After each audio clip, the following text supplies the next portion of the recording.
Hey guys, this is Jason Bitbender Brink, and I am here today in a lovely studio in Vancouver with Neil Haran, the founder of Rep. Neil, tell us a little bit about yourself. It's nice to be here, Jason. Thank you. Thank you for having me. So a little bit about myself. I've been in the video gaming space for about 20 years, a little over 20 years. And yeah, it's been quite the journey. I started off in traditional video games for Xbox, PlayStation, that type of thing, and PC. And then about 15 years back, I kind of stepped into a little bit of a crossroads where I was going to go down the path of working at Blizzard or working at Zynga. And that's where I met Eric Schurmeyer, who interviewed me. And he basically presented me with an offer, and just everything about the company just screamed that I was going to be on a path to not so much focus on engineering, but focus on user experience. It was an area that I didn't really know very much about before. And I'm glad I went down that path because I realized how important user experience is. And yeah. It's huge. Yeah. It's huge. So you've known Eric then for some time. Now, for everybody who's listening, the way that we originally got in touch is when all of you guys send Eric emails and inbound requests and things like that, he oftentimes forwards those to me. And I received this from him. I reached out to you. We got connected. And here we are today. We met up in Vancouver, which we're both Vancouver-based, so that makes it really handy for us to have a really tight working relationship here as we work to move Rep towards GalaChain integration. But we were able to get together, have a really good few first sessions together, and start kicking things off. Why don't we talk about why you decided to start Rep? Yeah, sure. So originally, we have a gaming company, and it's more like a gaming company that turned into a gaming blockchain lab. And so we built the game Robots, which is fun, by the way. You should check it out. And it's a little challenging with the robot building, but think of it as a No Man's Sky, but with robot building and same like No Man's Sky, an infinite procedurally generated galaxy. And so the game, is about robot building. So yeah, it's got that educational feel to it, but we wanted to have a lot more depth to it. And so it really did need some kind of a social network component to it. And the idea there was there are these building blocks that you build your robots out of. Think of it like Lego building blocks where you just connect them together and you can program them, and you can build any kind of robot to battle against your friends or explore a galaxy, right? Build a flying robot and build all kinds of cool stuff. So we're thinking, what if you could find these robot parts like, Pokemon Go around the city, where you could collect these robot parts and then seamlessly bring it into the game, where you could add that extra dynamic to the game. And maybe you want to have you want to have more depth to the economy. So you could find robot parts, and maybe you don't really want to play the game, but you want to trade those parts with each other, help from other aspects of the economy. So it made a lot of sense to just build a social network. And so why didn't you just, there's other existing social networks out there. Why didn't you just API into Facebook or, connect the application formerly known as Twitter or something like that? Why didn't you just use one of the pre-existing solutions? So here's a little bit where my activist hat kind of steps in. So before all this engaging in the venture into robots and building everything, I spent 4 years building or helping build cooperative networks purely for activism purposes. And when I mean activism purposes, I want to be very clear. It was to do with understanding how you build cooperative networks and how you help solve certain things like data privacy and building censorship-resistant networks. I'm very much about freedom of speech and very much about you owning your own data.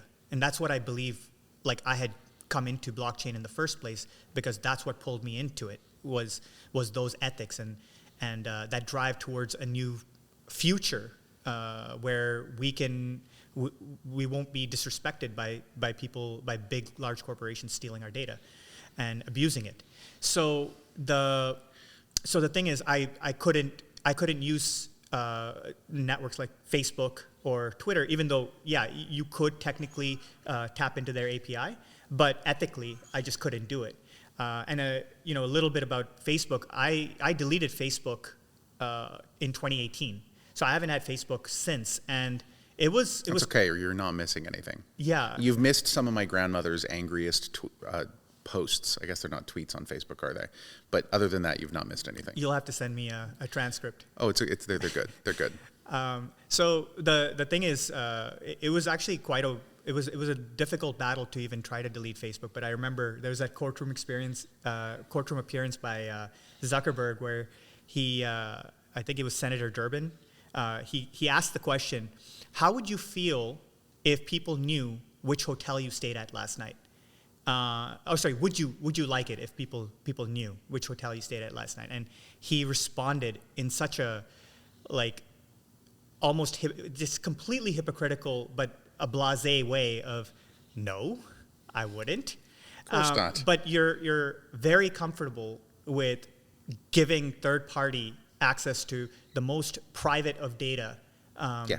And like, look at you would think that with the times, with how much push we and also the European Union and many governing bodies have pushed towards respecting people's privacy and respecting people's data much more. And he seems to be going the opposite direction. He seems to be doubling down. When you look at the privacy policy of Threads, it's a nightmare. It's a total nightmare. Yeah, I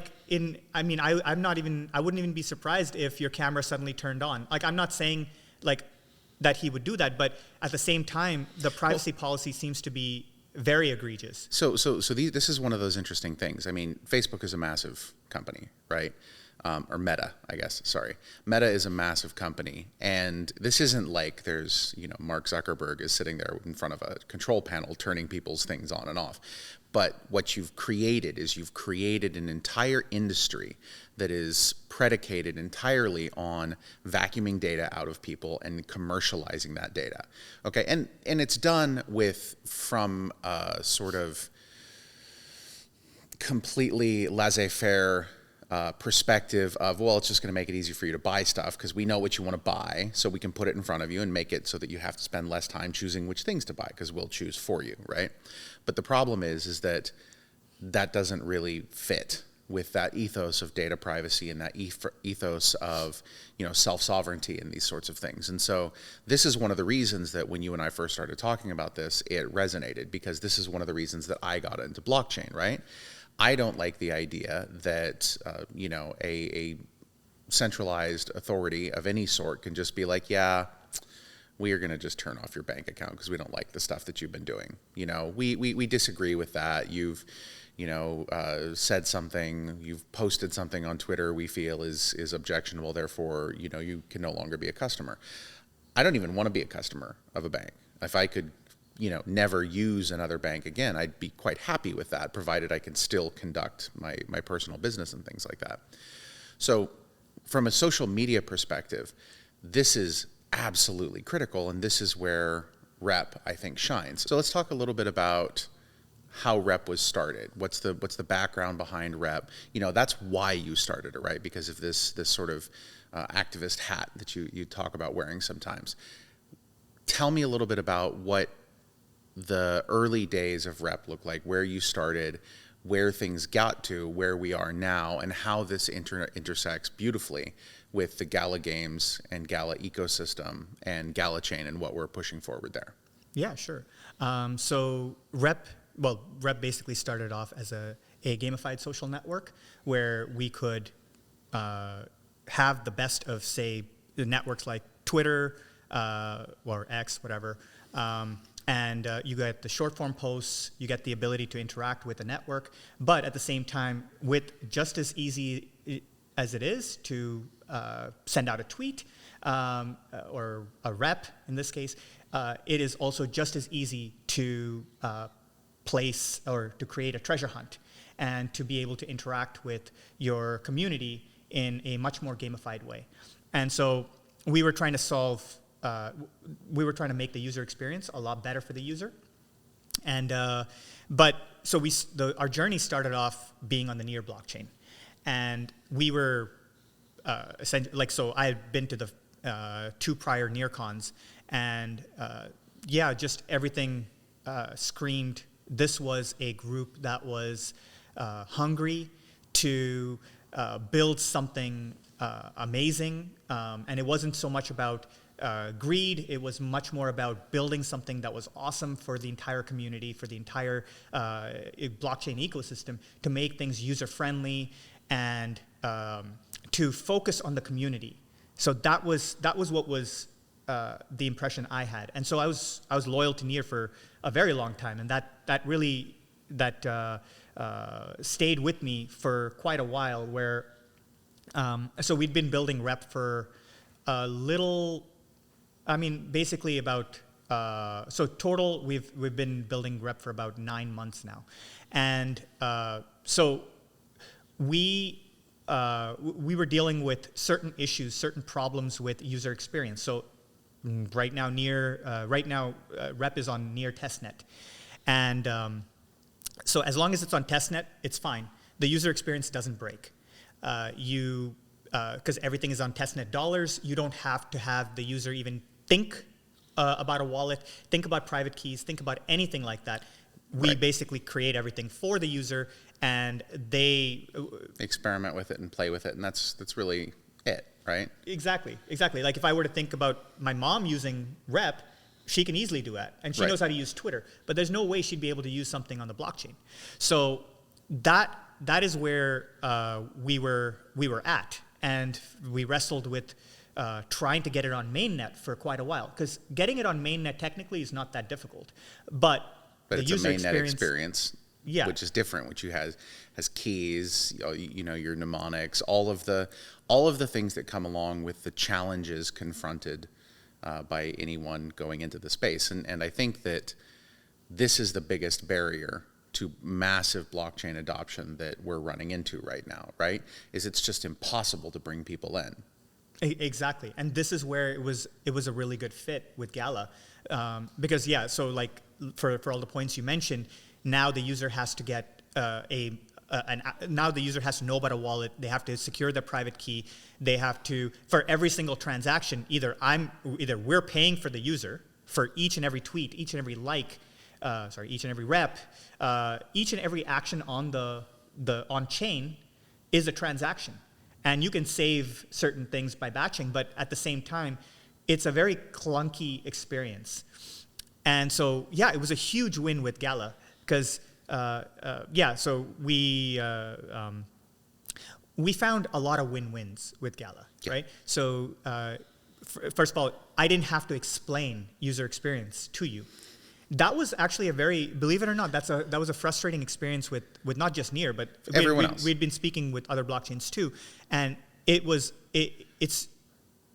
does highlight why the space hasn't grown so fast. Well, they have 2 questions: A, what's a user, and B, what's experience? How does this work? How do these things go together? Yeah, and when you are trying to tackle, like when you're trying to come to the table with solutions, you'd be surprised what kind of solutions were presented to me. Like, so Near presented, like, why don't you just do a Near drop, right? The average person, if you tell what a Near drop is, you're going to get a blank look, right?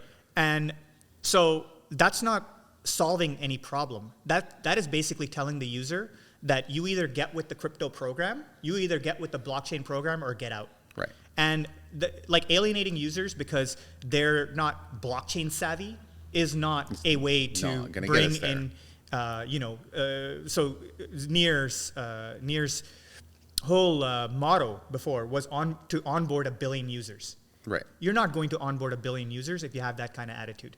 So, well, I don't want to talk bad about Near here, because Near's doing amazing stuff too, and We appreciate anyone who's building in the space, regardless. And we believe that the future is a multi-chain future.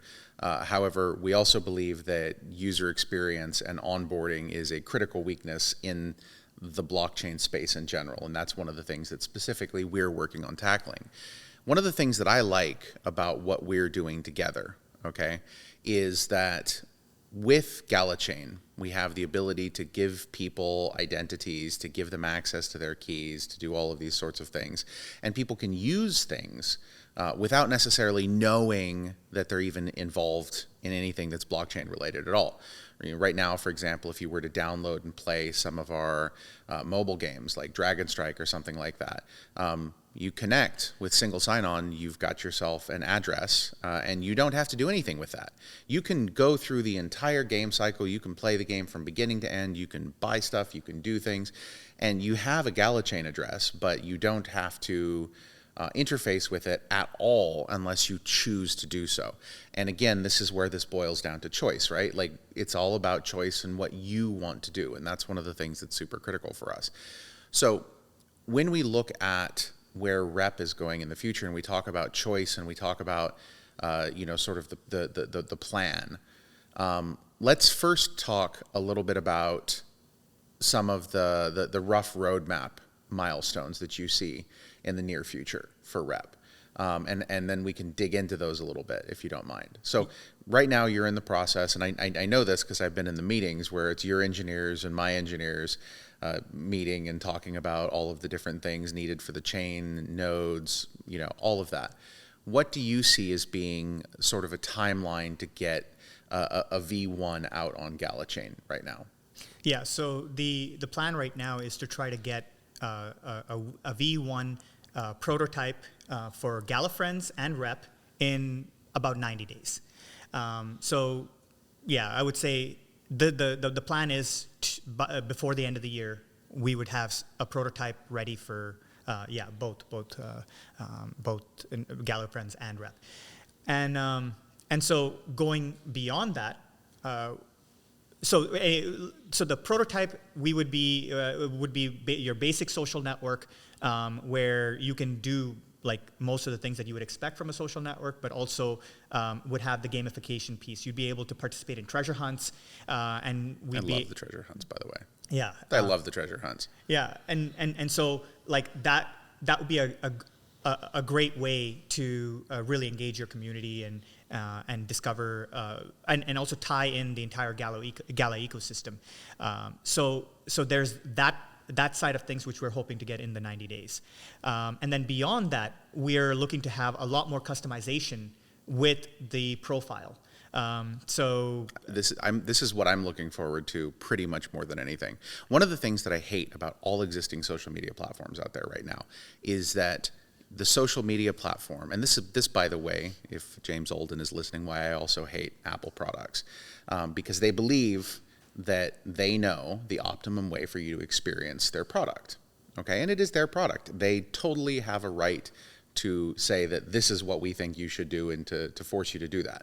It is my right then to not use that product. Okay, this is why I don't use Facebook, because it has at least last time I saw, I used widescreen monitors, and so I end up with this silly little tiny column of Facebook in the middle, a bunch of crap on the outside, which doesn't make any sense at all, and a ton of dead space. It looks awful, right?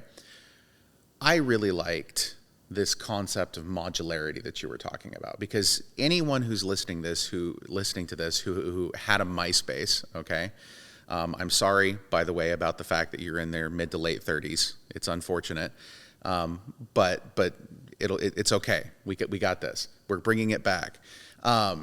The thing that I really liked about MySpace is it was extremely flexible.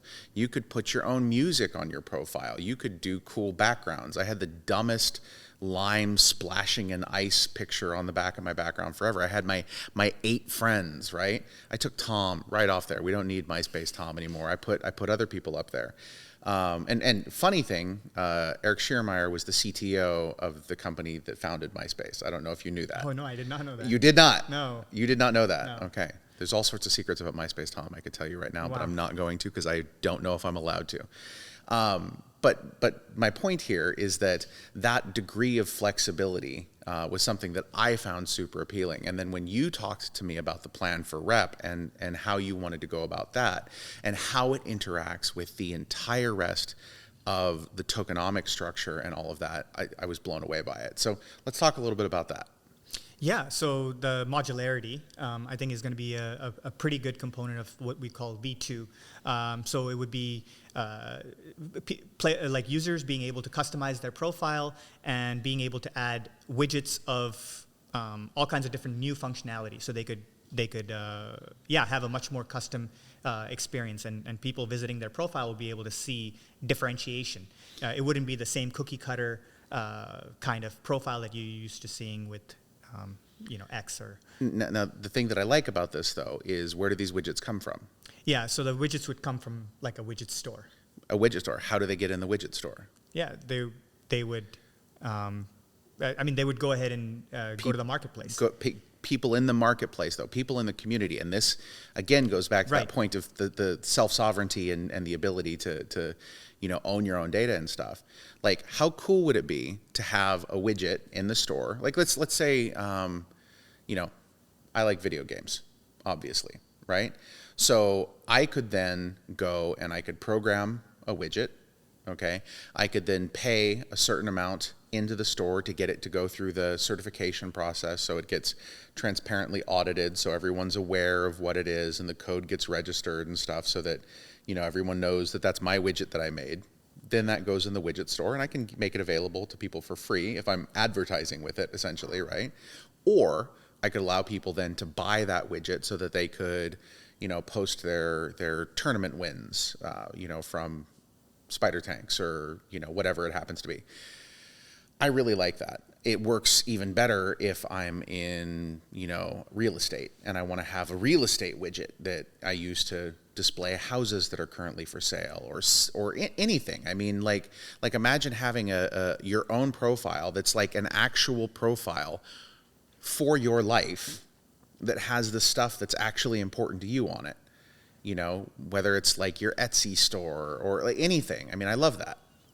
Yeah, exactly. So you're essentially opening up this economy and making use of like the modding economy and allowing people to create their own widgets. And that makes it so that you have default functionality, but then you also have this extra functionality that can just grow and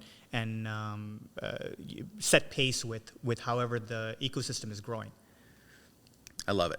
Now, in the long term, this is one of those things that we've talked about. This is like one of those ethos stakes that we put in the ground, right? Because for me, with Gala and GalaChain and all of that, my long-term plan is I want to see us become much more open, much more open source, so that other people can start building on it. In fact, just this week, a new feature launched that makes the entire node voting process open and transparent. So that's going through audit right now, should be live here by the end of next week, or by the beginning of next week, actually. There's a bunch of other things that we're doing in terms of open sourcing some of the node stuff, some of the chain stuff. We can get, white hat hackers in working on, pen testing things and stuff like that. Do you see a future where Rep or part of Rep goes open source? Absolutely. The goal for Rep is to eventually go completely open source. And that ties into the whole vision of making everything transparent so that you can see everything's on chain and there is no abuse of your data. You own your own data. And that's the vision. So perfect. I like that, man. So is there anything that we've had a little bit of a ranging conversation today, and you and I know this because we have done this before. We can literally sit here all day and have this conversation. Yep. But I know that there are those of you who are watching this who probably have other things that you need to do. So is there anything that you would like to tell those that are listening about where this is going in the future or any closing thoughts? Yeah, absolutely. So I want to touch a bit about the marketplace. Let's talk about it. Don't mind. Of course not. So, talk about whatever you want, man. It's cool. So the thing is, that is also a very, very big part of the vision. Is so while we have customization that of your marketplace. profile, Yeah, that's important. We need to talk about the marketplace, guys. Yeah. So while there's customization and whatnot, you know, that whole economy that I touched upon with robots, like where you could find a robot part and by the way, each robot part's an NFT. And when you build your robot together and you code it, that entire robot is an NFT of NFTs all on its own. That whole thing can be then sold in the marketplace. But where's this marketplace? It's going to be in Rep, Gala Friends, right? Yeah. And the idea is this marketplace would allow you as the user to be able to trade NFTs with other users, be able to buy NFTs from each other. And it's just this whole economy that opens up where it's not just buying and trading NFTs, but you can gift each other NFTs with just as simply as basically sending them a message, like a DM, with an NFT attached to it. Or you could put an NFT in the park somewhere for your friend, and while they're on their morning jog, they can go find it. You know, it's like it opens up a whole world of possibilities where there's much more immersion. There's much more like this other aspect of engagement.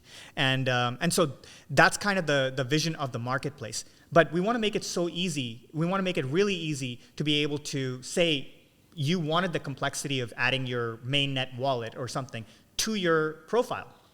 Now somebody can just right-click your name and send you money. You know, send you tokens, send you whatever. And it is completely done without a custodial like us being any kind of custodian. So that's the end vision, is that you have this social network that's super easy to use, that you can trade NFTs with each other. And also with the marketplace, with that being able to trade NFTs with each other, we're also looking to make everything interoperable. So for example, so with robots, we had this wide galaxy, right, where you can find robot parts on alien planets and whatnot. But what if you could also find spider tanks parts, spider tank weapons, like the flamethrower that you have, right? Yeah. And so, like, what if you could find that? And what if you could attach that flamethrower to a robot?